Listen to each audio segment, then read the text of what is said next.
तो भारत में जो ये एलपीजी का संकट चल रहा है, उसकी पूरी कहानी क्या है?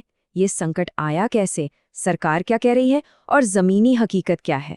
चलिए इसके तह तक चलते हैं। ये बात है 13 मार्च 2026 की। पंजाब के रहने वाले 66 साल के भूषण कुमार मित्तल एक गैस सिलेंडर के लिए घंटों लाइन में लगे थे और वहीं कार्डियक अरेस्ट से उनकी जान चली गई। ये सिर्फ एक खबर नहीं है, ये इस संकट की वो मानवीय कीमत है जो लोग चुका रहे हैं। अब देखिए, जिस दिन भूषण कुमार ने लाइन में दम तोड़ा, ठीक उसी दिन सोशल मीडिया पर हजारों ट्वीट की बाढ़ आ गई।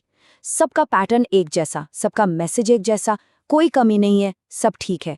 तो एक तरफ मौत की सच्चाई थी और दूसरी तरफ ये अजीब सा ऑनलाइन अभियान। तो आखिर सच क्या है? आइए इसी पहेली को सुलझाते हैं। ठीक है, तो ये सिर्फ एक शहर या एक इंसान की कहानी नहीं है, ये एक राष्ट्रव्यापी संकट है जो हर बीतते दिन के साथ और गहरा होता जा रहा है। जो तस्वीरें सामने आ रही हैं वो परेशान करने वाली हैं। उत्तर प्रदेश हो या दिल्ली, हर जगह लोग एक सिलेंडर के लिए घंटों कतारों में खड़े हैं। ऑनलाइन बुकिंग सिस्टम पूरी तरह से ठप हो चुके हैं। रेस्टोरेंट्स बंद हो रहे हैं, जिसका सीधा असर लाखों लोगों की नौकरियों पर पड़ रहा है। और हद तो तब हो गई जब गैस सिलेंडरों से भरे ट्रकों की लूट और चोरी की खबरें आने लगी। और देखिए, जब भी किसी चीज की ऐसी किल्लत होती है तो क्या होता है? कालाबाजारी। जो सिलेंडर सरकार 900 रुपए का दे रही है, वही सिलेंडर दिल्ली जैसे शहरों में 3000 रुपए तक में ब्लैक हो रहा है। और कमर्शियल सिलेंडर, उसकी कीमत तो 6000 रुपए तक पहुंच गई है। ये लोगों की मजबूरी का सीधा सीधा फायदा उठाना है। तो एक तरफ तो सड़कों पर ये अफरा तफरी है, लेकिन दूसरी तरफ सरकार की एक बिल्कुल अलग ही कहानी चल रही है। आइए देखते हैं कि वो क्या है। 12 मार्च को पेट्रोलियम मंत्री ने संसद में खड़े होकर कहा कि देश में गैस की कोई कमी नहीं है, ये सब बस पैनिक बाइंग की वजह से हो रहा है। प्रधानमंत्री ने भी यही दोहराया कि कमी की अफवाहें फैलाई जा रही हैं। तो सवाल यहाँ सीधा सा है, अगर देश में सब कुछ ठीक था, कोई कमी नहीं थी, तो फिर सरकार को वो कदम उठाने की जरूरत क्यों पड़ी जो हम अब अगली स्लाइड में देखने वाले हैं। ये देखिए, एक के बाद एक लिए गए फैसले। 7 मार्च से 14 मार्च के बीच सरकार ने कीमतें बढ़ाईं, कंपनियों को प्रोडक्शन बढ़ाने का आदेश दिया, रेस्टोरेंट्स की सप्लाई पर कैप लगा दी और यहाँ तक कि आम लोगों के लिए भी बुकिंग को सीमित कर दिया। ये सारे कदम खुद ही चीख चीख कर कह रहे हैं कि सब ठीक नहीं है। तो सबसे बड़ा सवाल ये है कि हम इस हालत में पहुंचे कैसे? क्या ये संकट रातों रात आ गया या इसके संकेत हमें पहले से मिल रहे थे? देखिए, इस संकट की जड़ हमारी एलपीजी पर भारी निर्भरता में छिपी है। सीधी सी बात है, हम अपनी जरूरत की सिर्फ 40% गैस ही देश में बनाते हैं। बाकी की 60% गैस हमें बाहर के देशों से मंगवानी पड़ती है। और प्रॉब्लम सिर्फ आयात नहीं है, प्रॉब्लम ये है कि हमारा लगभग सारा आयात, मतलब उस 60% का भी 90% हिस्सा सिर्फ एक ही तंग रास्ते से होकर आता है, और वो रास्ता है स्ट्रेट ऑफ हॉर्मुज।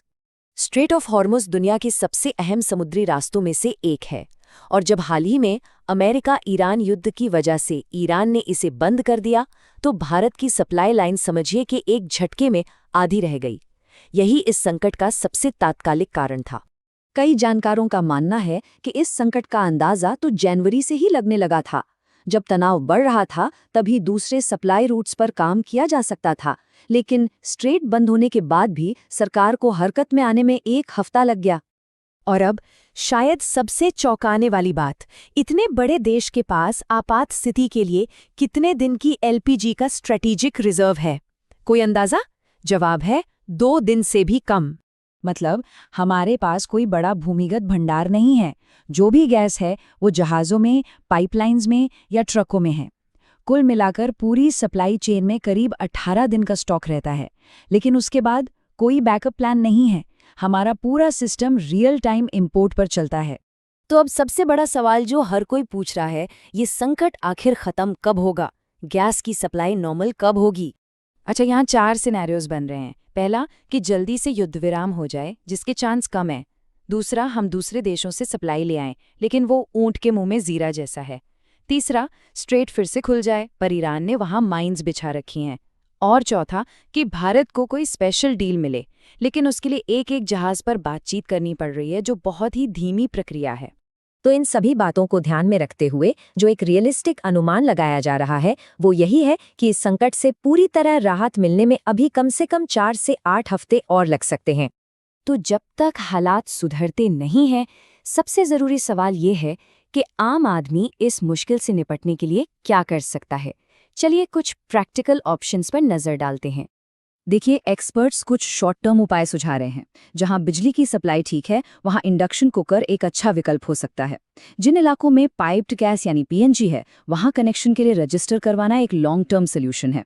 कालाबाजारी की शिकायत जरूर करें और सबसे जरूरी बात, पैनिक होकर सिलेंडर जमा करने से बचें, क्योंकि इससे किल्लत और ज्यादा बढ़ जाती है। लेकिन यहाँ एक बहुत बड़ी सच्चाई ये भी है कि ये सारे समाधान ज़्यादातर शहरी इलाकों के लिए हैं। ग्रामीण भारत में जहाँ ना तो 24 घंटे बिजली है और ना ही पीएनजी का कोई नेटवर्क, वहाँ लोगों के पास कोई दूसरा चारा नहीं है।